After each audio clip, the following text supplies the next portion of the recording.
Hello, sound check, test mic. So welcome po ulit guys sa ating channel Stock Play. At bago po natin pag-usapan ng mga top trending stocks sa araw na ito ay huwag kalimutan mag-subscribe sa ating channel and pakipress na rin po si all button para palagi po kayo ma-update at ma-notify sa mga bagong videos na i-upload natin about sa stock market. Ayan, no? So don't forget to subscribe tapos click all button. Subscribe, click all button. And syempre guys, meron na po tayo ditong 2 videos since no Friday. So ito po yun, February 26, and yung kahapon po is ito, February 27, no? So paki-search na lang po. So yan po guys yung mga update natin for this weekend. So ngayon po guys is mag-a-add lang tayo sa mga top trending stocks. Unahin po natin si PSEI.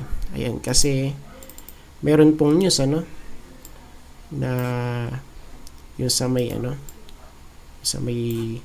vaccine. Ayan. So possible po nakatalis yun bukas. Ayan, kasi yung possible na magiging sentiment is bullish kasi optimistic ang market. Ayan, so possible guys since darating na raw po yung vaccine bukas ba? I think bukas ata yung pagkakasabi sa balita March 1. So almost 500,000. Okay. So tignan natin sa chart. Ayan. So sabi natin dito, so this is a channel. Okay, papataas right here kay PSEI. Oops, wait. So mali tayo na napindot. Saan ba yung siklab dito? So sa part na to, kung papansinin natin, meron po tayo ditong trend line Ayan sa baba. So pwede nating sabihin na support siya. So we have here 1, okay, 2, 3, and 4 guys. So dito po sa dulo, kung titignan natin yan, so possible po na tayo ay mag rally bukas. Ayan. So sa candlestick po natin, this is a possible bullish piercing candlestick right here. Okay? So tignan natin since meron pong possible na catalyst. So yun nga po yung ating vaccine na darating. So possible guys na tayo ay magrarally. Okay? So ayan since din yan kasi so this is a trend line Ayan, so meron tayong confluence sa ating price action. And syempre sa trend line Tapos so sa moving average 20. Okay, so possible tayo dito mag-retest guys, which is around sa 6,700 level dito guys, right here. Okay, ayan sa part na yun so possible magre-retest to si PSEI. And sa 50, so 50 medyo malayo pa Ayan, so for now let's focus first kay 20 day, which is eto siya. Okay, si orange line. Tapos 100. Ayan so this is a ayan, so this is a bounce, supposed to be bounce ayan, kasi base po dito sa ating chart. So siya po ay nagba-bounce dito diba? So dito nung 2020 October, so breakout right here. Tapos nag-retest dito 2021 January. Okay, sa part na to. Then nag-bounce right here. And here ulit. Okay. So nag-retest tapos medyo nakaka-recover na right now, ano? So tignan natin. So possible pa rin. Still, possible pa rin po na siya ay maka-recover, ano? Ayan. What about kay 200? So kay 200, medyo malayo pa naman, ano? Ayan. So tignan natin guys kung makakapanik. Let's see. Tapos, so sa cloud natin, medyo di siya okay kasi eh. Ayan, sa part na to, no? So, from here, ayan, so pwede din nating sabihin na resistance to. Okay, sa part na to. So, dyan guys, ano? Sa 6,800 level. Okay.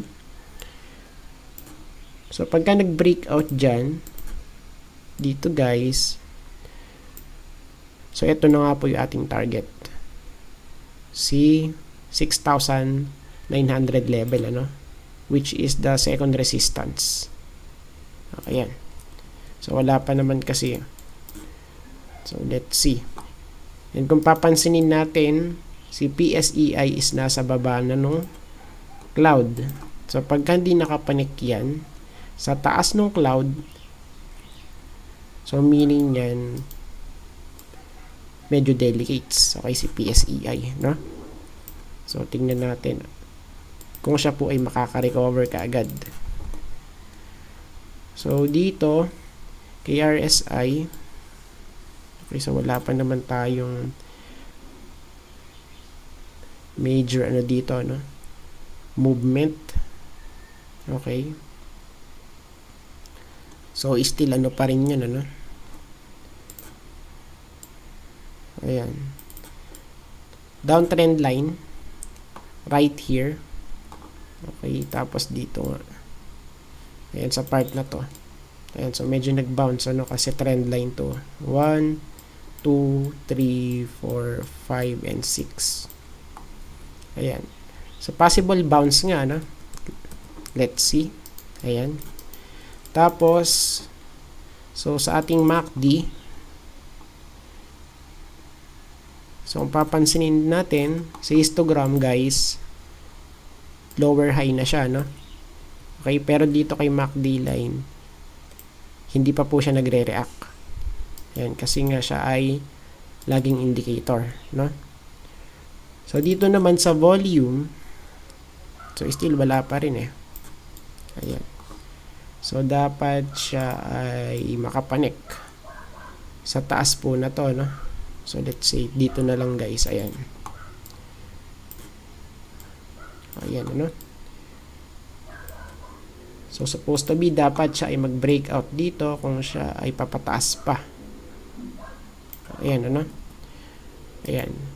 So, since wala pa naman, wala pang breakout, kaya possible, since meron po tayong catalyst, yung vaccine nga na paparating, so possible po rito kay PSEI is magre-retest dito yan. Ayan, sa ating downtrend line, ano?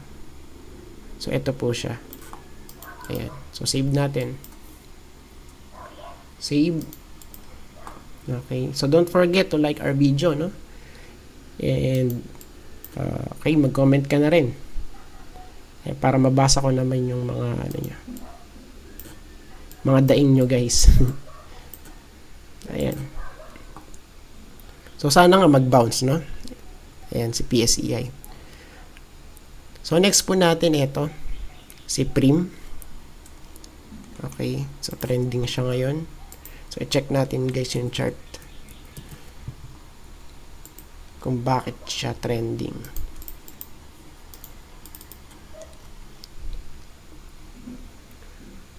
So, syempre, let's see muna sa ano, no? Sa higher time frame, guys, para makita natin yung trend. Ayan. So, base po dito, kay Prim, okay, so this is a resistance na kasi, no? Ayan, so resistance na to guys which is around sa 2.65 pesos. Series of touches 1, 2, 3, 4, 5, and 6, no? So pagka nag-breakout dyan, what's next? So possible na target natin is here, no? So ito guys, possible yung week na to. 3.15 pesos. So dyan, ano? So we have 1 and 2 Ayan, no? So just in case na magbe-breakout si Prim, so 3.15 pesos, malapit po doon. And syempre, yung support natin, just in case naman na siya ay ma-reject, so possible dito, okay, sa part na to. Ayan. So dito po guys, malapit po sa 2.3. Okay? 2.3 pesos. Series of touches dyan 1, 2, 3, ang dami. 4, 5, 6, 7, 8, and 9, ano? Ayan. So tignan natin. Kasi nag-breakout na to kasi ayan, ano? So saan ba? So dito guys, nag-breakout. Okay, so breakout to ayan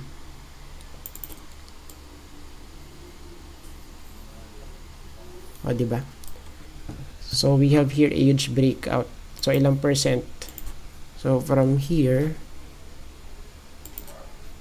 okay, so almost yan, 200%, ano? So let's move on sa daily chart. So dito, okay, wala pang weakness So halos lahat berde, no? No candlestick na to, diba? So bullish. Pero syempre, siya po ay nasa resistance ngayon, ano? So tingnan natin kung makakapanik nga. Ayan. So what about naman sa ating moving average? So 20, 50, 100, okay, 200. Ayan, so breakout talaga to guys, no? Ayan, no? Diba? Nice. Tapos kay Cloud, okay, so bullish din guys, ano? Siya po ay nasa taas na ng Cloud ngayon. Ayan, so very visible naman. And sa RSI, okay, so medyo mataas na po ito, no? Nasa ano na siya? 94. Ayan. Pero syempre, kahit po nasa 94 yan guys, kung meron pa rin demand, so still tataas pa rin yan, ano? So si ano nga dati, si dito nag 98 pa ba? Or 99, parang ganun yung pagkakatanda ko, no? Nung siya ay ISM pa. So dito sa part na to, tignan natin, ano? Ayan. Tapos MACD, ayan, so nagda-diverge pa rin diba? So si MACD line and si signal line. Tapos higher highs dito sa ating histogram. So what about sa ating volume? So dito sa volume, so let's wait for the breakout. Ayan, sa volume. So supposed to be dapat makapanik dito yan at mag-create ng another higher high, no? Ayan, so wala pa namang breakout Ayan.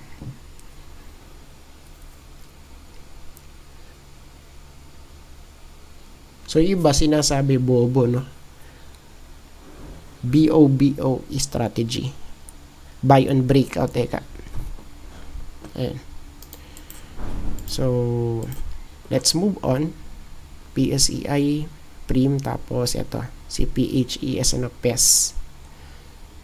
PES. Okay, so search natin to si PES. Ayan.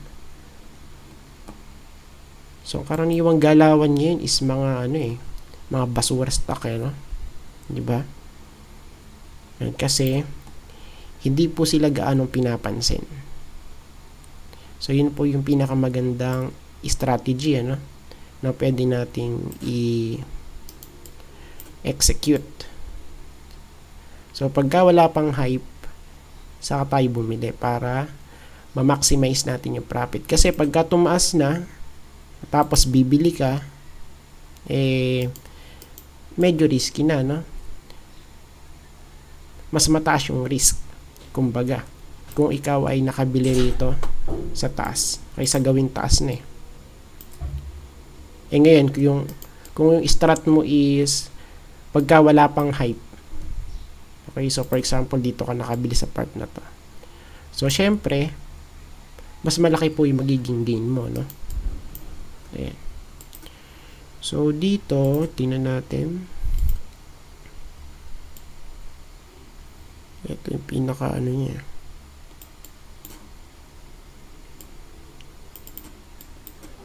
Ayan, So, meron tayo ditong trend. Tapos, so, dito naman, ayan, kasi trend to, diba trend, guys? Ayan.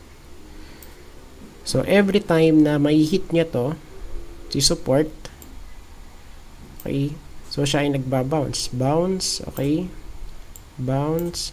So, dito naman, naging resistance siya kasi nabuhusan siya dito sa part na to, pero nakabalik rin, Tapos, ayan, bounce, okay, bounce. Okay. So, dito sa sa itaas natin kay PHES right here. So, possible na to, resistance na to, guys, No, ayan. So, series of touches, no? So, resistance na rin to. 1 2 3 4 5 6 7 and 8. Okay? So, just in case na siya po ay magbe-breakout. So, ang next target price natin dito kay PHES is here. So, malapit po dito, guys, no? Sa 0.65. Ayan. So, dito po sa gawin na to. Dito yun, 0.65. Support. So, just in case naman po na siya ay hindi makakapanik. So, possible ito yung magiging natin dito, support. Dito, guys, no? Okay, sa part na to. 0.49 to 0.5. Okay? So, dito po yung ating first level of support. Ayan. First level or okay, pwede natin sabihin na significant support for PHES, no? So, dito rin parang breakout din kasi ito, no? Sa kanyang downtrend line. Ayun, no? O, diba? So, para siyang triangle pattern. Okay? Ayun, no? Right here. Tapos, parang din, double bottom sa part na to. Ito yung first, tas ito yung second na. Ayan. So, dito, guys, so, just in case lang, so, pwede natin sabihin na ito yung pinaka-target price, So, just in case lang na mahihit. So, possible. Ayan. So, syempre, since this is a possible triangle, so, syempre, yung height ni triangle yung ating magiging target price. Ayan. Tapos, i-connect lang natin kung saan nag-breakout. So, ang possible target is sa 1.15 right here. Okay. Ayan. So, tignan natin, Let's see. Pero possible kasi, na this pattern is a triangle.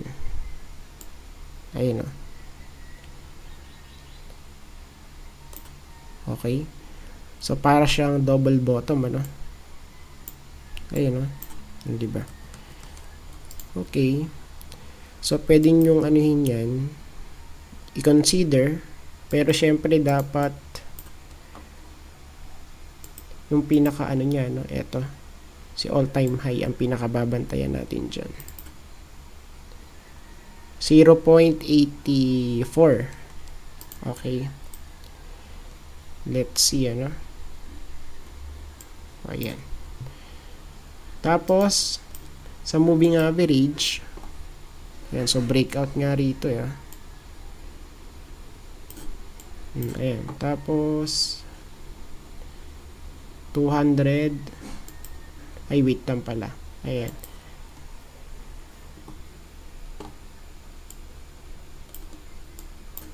Ayan. So, 20, 50. So, we have here a crossover, no? Tapos, 100. 200. Good. Nice to. So, breakout talaga siya. Ito, si PHES, no? Tapos, cloud. O, ayan. So, si PHES is nasa taas na rin ng cloud. So, bullish to guys, na bullish. Ayan. Pero prone yan guys sa ano, no? Sa pullback. Kasi, siya po ay nasa resistance na eh. So, dito naman sa ano natin, sa RSI, so overbought, right here. Okay. So, i-check natin yung kanyang past trend, ano? Dito. So, dito sa part na to, so, ito yung trend niya, guys. So, hanapin natin. Okay, so possible, ano to, resistance, guys, ano? Ayan, so resistance yan. So, pagka nakapanik, ang next na natin na level na titignan is here. Sa 81, ano? So, sa may 78. So, para siyang resistance. Ayan.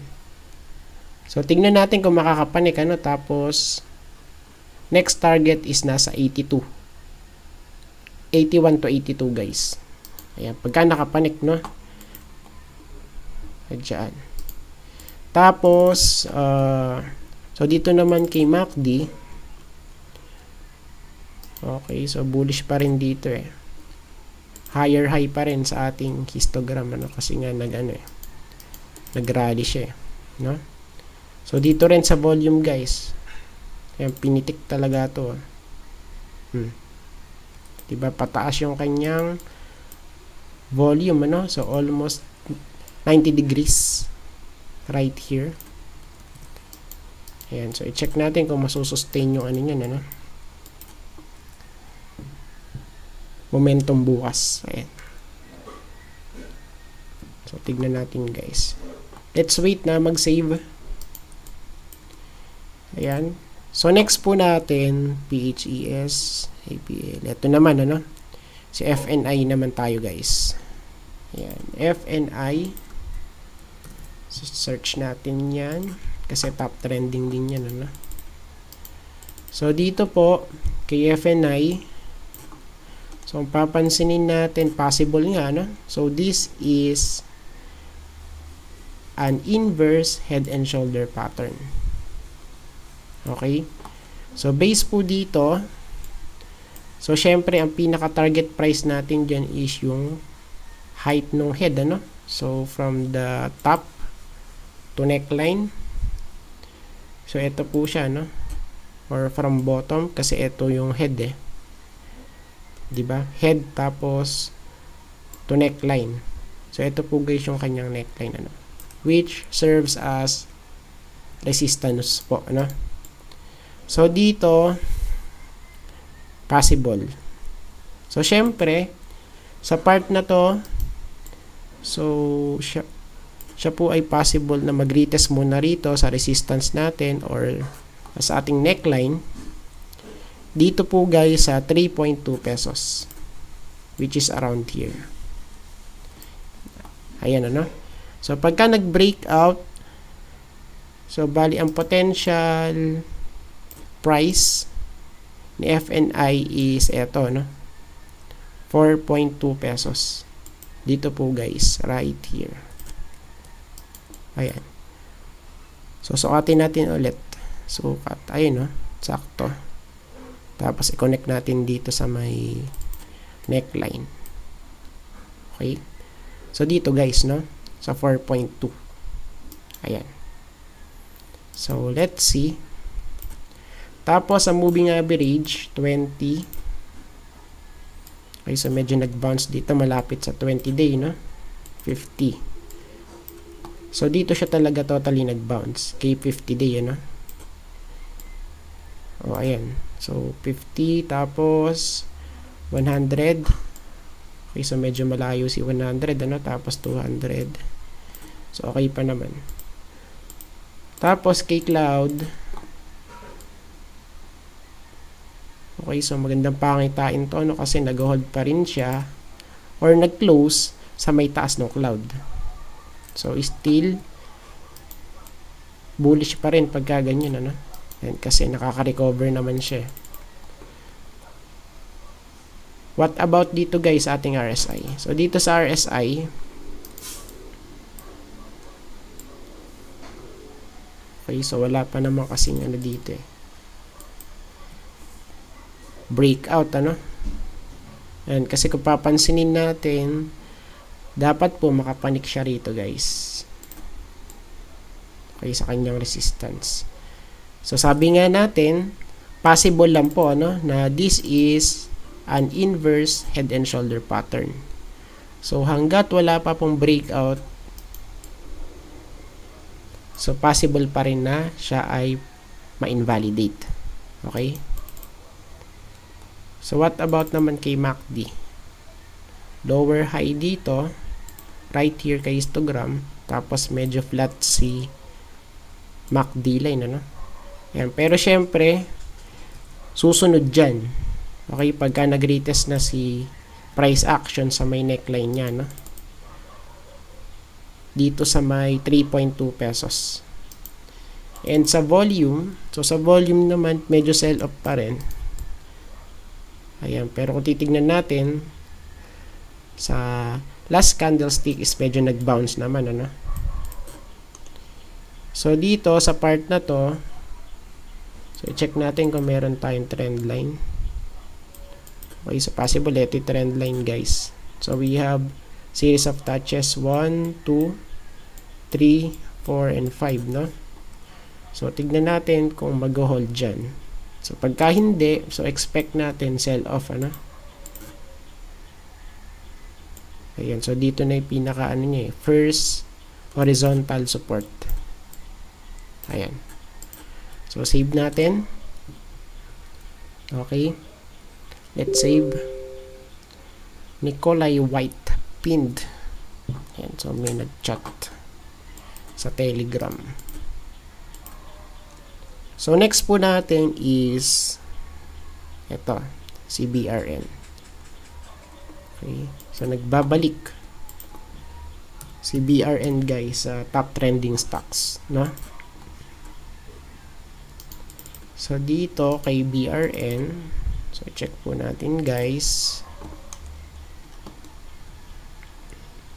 Okay.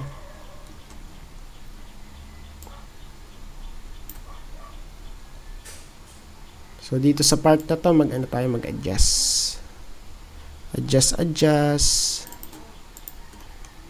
Okay, adjust tayo na. Okay, so, burahin na natin to. So, dito kasi sa part na to, possible, this is a trend line. Eh. Okay, kung papansinin natin, since March 2020, ano, no COVID crash. So, we have series of touches, 1, 2, 3, dami. 4, 5, 6, ito pa, pwede natin itong isama, no?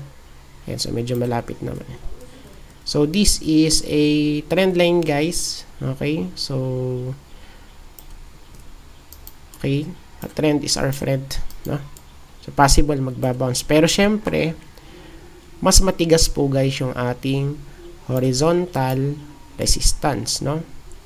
So, since si BRN is nasa resistance, which is around here, sa 0.95, ano? So, tignan natin kung makakapanik. So, pagka nakapanik yan, possible, ang next target na natin is dito, malapit sa 1, ano? 1 peso. Okay?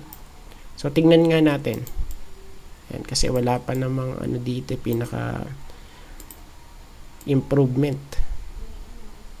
Ayan, tapos meron pa po tayo dito ang trend line na nakita. Okay? So, ito yun, no? 1, 2, 3. So, sa pang number 3, nag-overshoot. Okay, so fake out, guys, ano? Tapos, wali. Ayan, no? Bagsak din. Tapos, retest ulit. Pang 4th, 5th, and possible dito, 6. Ayan, so tignan natin, ano? So, para siyang triangle pattern. Okay? Dito po sa part na to. O, ayan. So, not exactly, ano siya, no? Yung talagang perfect. O, ayan. So, tingnan natin kung magbe-breakout. Ayan. So, wala pa naman breakout dito kay Brown, eh. Tapos, sa moving average, 20. Ayan. So, this is a resistance, ano, kay 20 pa lang, guys. So, dapat makapanik dyan si Brown. How about sa 50? O, ito rin, ano, kay 50 rin, guys. So, tignan natin kung makakapanik. So, resistance siya pag ganyan, eh. 100. Tapos, 200. Ito naman, mga supports, no? So, for now, ang pinakababantayan natin kay Brown is siya po ay pag-breakout dito sa ating first resistance, which is around sa 0.95, no? Okay, so tingnan natin. 0.95. Tapos, so sa cloud, check natin si cloud, guys. Okay, so siya po ay nasa baba ng cloud. So, pagka hindi po ito nakabalik sa taas ng cloud, medyo delikado, guys, ano? So, for now, so, let's see na lang, ano? And here, so, tingnan natin kung meron tayong trend. Still bearish pa rin pagka ganito, guys. So, ayan, oh. So, pababa po yung kanyang trend, no? Series of lower highs. So, meaning po niyan, bearish, ano? So, we have here high, lower high, lower high, lower high. So, bearish, eh. Ayan, ano? So, let's wait po natin na mag-breakout sa ating downtrend line, which is around here. Ayan, so wala pa namang breakout. Support. So, dito po yung support natin kay RSI is nasaan? So, dito, possible ito yung support, eh. Okay, so that's why si BRN is nag-bounce. Okay?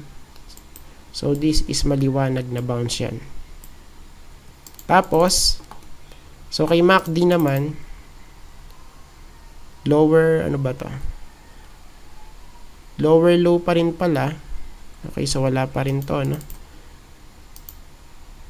Tapos kay volume is medyo sideways, guys. Ayan, so wala pa rin to. So, bali yung resistance natin is possible dito, no? Ayan, tapos yung isa naman andito, guys. Ayan, so wala pa naman. Ayan, okay na. So, I think tapos na po tayo sa ating update for this day. So, happy weekend. And syempre, bukas Monday ulit. So, be prepared, guys, sa mga bibili natin na mga stocks. So, thank you po sa panonood and see you po sa next video. Bye-bye!